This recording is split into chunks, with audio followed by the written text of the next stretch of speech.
the secret to living happily ever after, or living happily in this moment.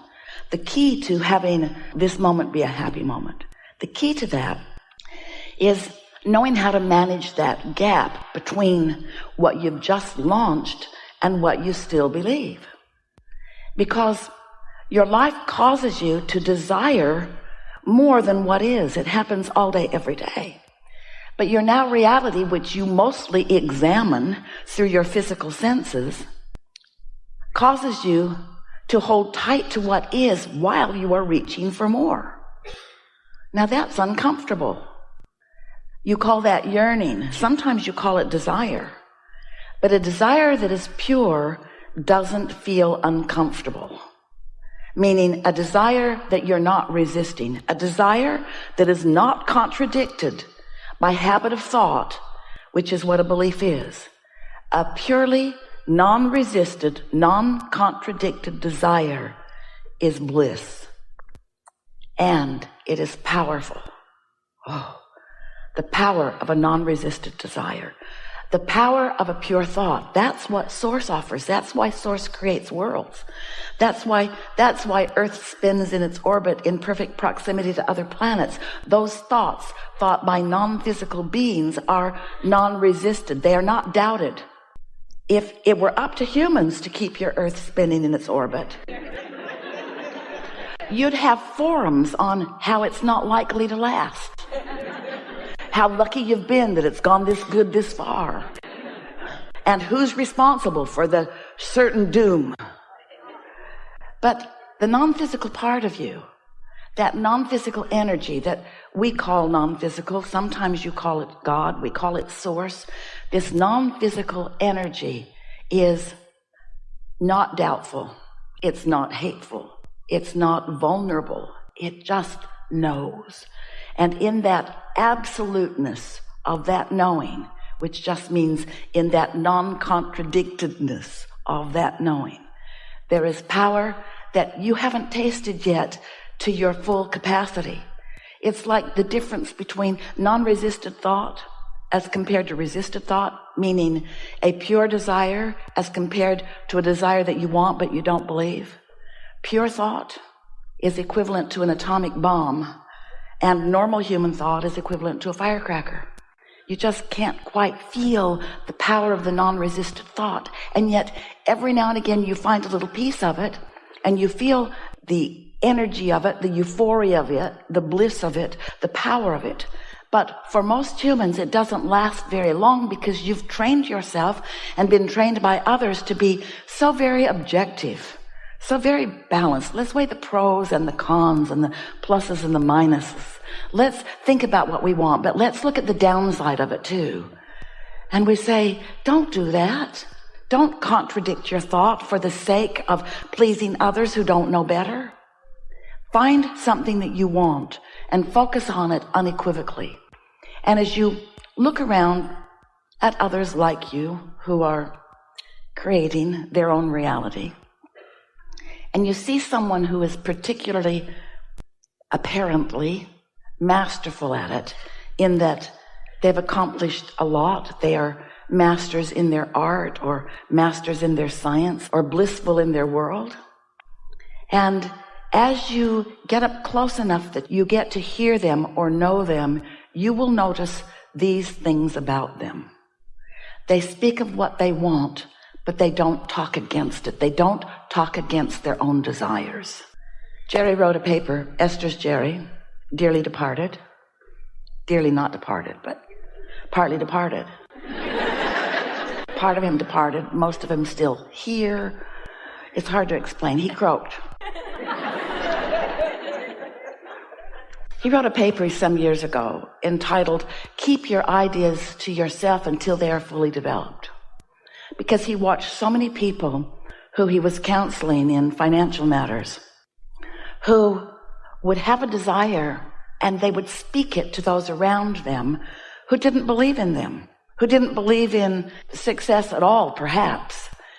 But people are so quick to warn each other about pitfalls, and that's contradicted thought. People are so quick to look for the downside of things. That's contradicted thought. But the difference that we want you to know and feel by the time you walk out of this room today is that the only difference worth really noting between you and your inner being, who is non-physically focused, is that your inner being never speaks against you or against your ideas of desire. And when you do, you cause a kind of separation. There's no possibility of separation, but you pinch yourself off from the fullness of who you are. And that pinched off state of being feels to you like negative emotion. Your emotions are your indicator of how in alignment you are, how fully and wholly you are, or how you are contradicting your own desire. Have you ever had an experience with another human? Usually they're related to you in some way, or married to you, or working with you, or living next door, or complete strangers. And you are having a conversation with them about something that you believe deeply in. And they believe deeply in it too, they just don't agree with you. And so you explain your perspective, which just makes them come on stronger with theirs. And then they explain their perspective, which just makes you come on stronger with yours. And so you've got this sort of tug of war going, and rarely is there any consensus that is formed under those conditions, because you just dig in a protective state to defend your position. Have you ever had that experience? Children? What we want you to realize is that those two perspectives are present within you, singularly, individually, you, every day, when you have a desire that you don't believe. I want more money, but I've never had enough money. I don't know anybody that really has enough money. My parents didn't have enough money. And while that is factually accurate, it doesn't need to remain that way, but the reason it does remain that way is because when you keep that vibration active as a belief, then your desire can't get far out ahead of it. And this is the thing, this is the premise that we want you to begin with today. We want you to listen to what we say next and try to get your thoughts around this, because as you accept this progression of your evolution, as you hear this simple premise that we're going to put forward right here, everything else will be easy for you from now on as you are creating your own reality. So here's the premise. You came from non-physical, but not all of you came. And in this physical body, you have a role to play in the co-creation between you and your non-physical counterpart. You said, I'll be on the leading, not bleeding, leading edge. I'll explore contrast, and I will come to my own personal conclusions of what I would prefer beyond what is. And your inner being said, and when you do that, we will accept from you the essence of what you are asking for, and we will hold it in a non-resistant state while you find a way of bringing your beliefs to match it. In other words, if you lived in a time and a space where there was not enough food, and starvation is what was happening all around you, and your desire for abundance of food, not just for your belly, but for the bellies of those you love, for the bellies of those that you don't even know, you and however many of you that are having the experience, usually millions, are launching rockets of desires, and all of your inner beings are receiving those requests and holding purely that thought of abundance of food. But the reality of your starvation in your human form keeps you from believing that, keeps you from accepting that, because what is so powerfully witnessed by you. And you would feel like a fool to pretend abundance when it isn't evident around you. And so your now reality keeps you in starvation mode. Starvation of relationships, or starvation of clarity, starvation of abundance of all manner, because what is, in terms of what you're seeing and hearing and smelling and tasting and touching, feels so real to you. And we want you to accept that while that is a reality, there is a vibrational reality that is the beginning of all things that are coming. And so these are the words that we want you to capture here, that we want you to focus with us upon. Get out ahead of it.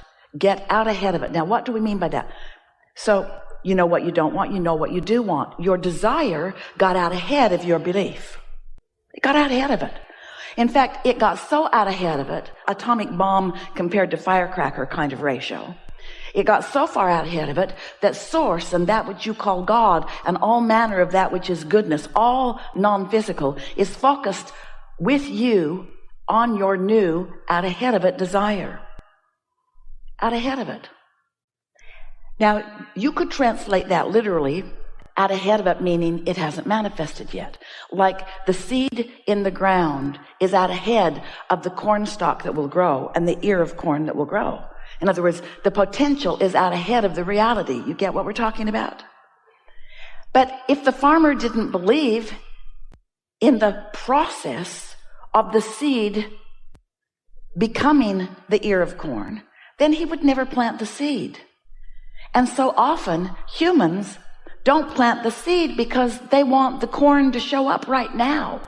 Now, we know you get that in terms of corn, but we want you to get that in terms of everything. We want you to realize that when you launch a rocket of desire, that's a seed that is germinating in this vibrational reality and being tended by the gardener of all gardeners, that which is source energy in your inner being. And it will become that which you want it to be, but you will not witness it if you are contrary to your own desire. You see what we are getting at? You've got to find a way to believe in your own desire. You've got to believe in your own desire, which means you've got to understand the process. You've got to understand that there is a vibration that is becoming a thought, and a thought that is becoming an impulse, and an impulse that is becoming a manifestation.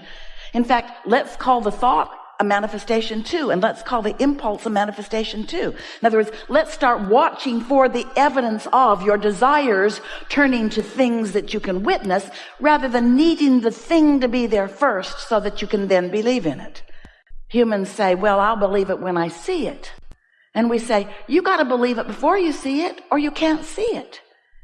But what trips you up is that there are other things that you can see that have been created by others, or that were here when you got here, or that are easier for you to believe. So you don't quite make the equation that you as a creator, as a master of creation, have some mastery to accomplish, and you can't be lazy about it. You got to pay attention to what you're doing vibrationally. You can't just complacently move along through life. Observing what you want, that's a good thing because you create more of that. But when you observe what you don't want, not so good because you create more of that. Because this is a universe based upon attraction. There's no exclusion in this universe. So when you see something that you want and you say yes to it, you're saying yes to something that you want. And there's a very good chance that you are non-resistant to that. And so it will flow easily, usually quickly, into your experience. But when you see what you don't want and you shout no at it, you're really saying yes to the thing that you do not want. So you're saying yes to not enough money at the same time you're saying, I want more money. I want more money, and yes, I want not enough money. And you want to say, no, I'm not. I'm saying yes to money and no to not enough. And we say, no, you're not. You're saying yes to money and yes to not enough money. You've got a tug of war going on inside of you. Because in this universe that is vibrational, it's not verbal. Strange we verbal so much. This is not a verbal universe. This is a vibrational universe. And so you are speaking a vibrational language, and in many cases you are misusing it because you don't realize that you're speaking a vibrational language.